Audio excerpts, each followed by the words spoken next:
Hijo de una familia de clase media pobre de Recife, Brasil, nació el 19 de septiembre de 1921. Freire conoció la pobreza y el hambre durante la Gran Depresión de 1929, una experiencia que formó sus preocupaciones por los pobres y que le ayudaría a forjarse una perspectiva educativa. Freire ingresó a la Universidad de Recife en 1943 en la Facultad de Derecho, donde estudió filosofía y psicología del lenguaje al mismo tiempo.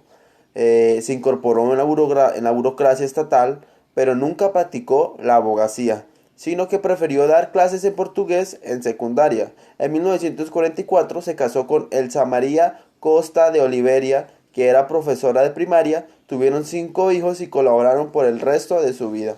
En 1961 fue nombrado director del Departamento de Extensión Cultural de la Universidad de Recife y en 1962 tuvo la oportunidad de aplicar de manera significativa a sus teorías y cuando se les enseñó a leer y a escribir a 300 trabajadores de plantíos de caña de azúcar en tan solo 25 días, en respuesta a estos resultados, el gobierno brasileño aprobó la creación de miles de circuitos culturales en todo el país. En 1964, un hombre de estado militar le puso fin al proyecto, ya que Freire fue cancelado como por traidor durante 70 días.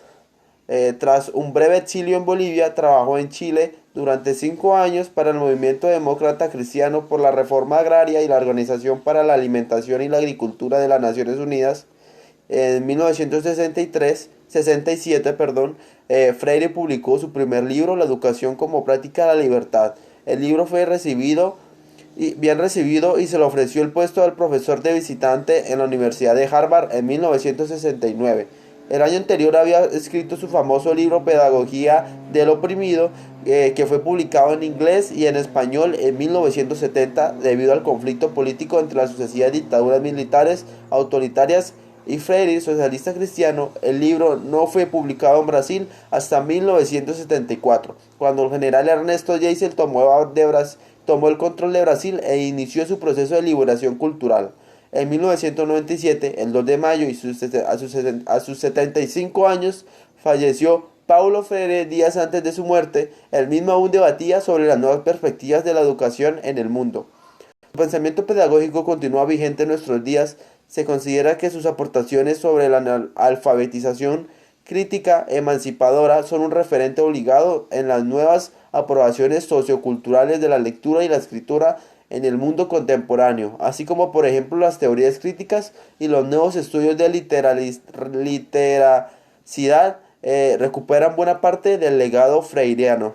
La pedagogía crítica constituye en un campo de docencia e investigación que ha tenido como impulsor principal a Freire. En esta línea de trabajo se encuentran los estudios de Ginnons, McLaren, Apple, McEdo, Perlmutter, Erani Forini. De acuerdo con Ginnons, Freire no solamente es un hombre de su tiempo, sino que también es un hombre que pertenece al futuro y por ser visionario a su partido de su esencia.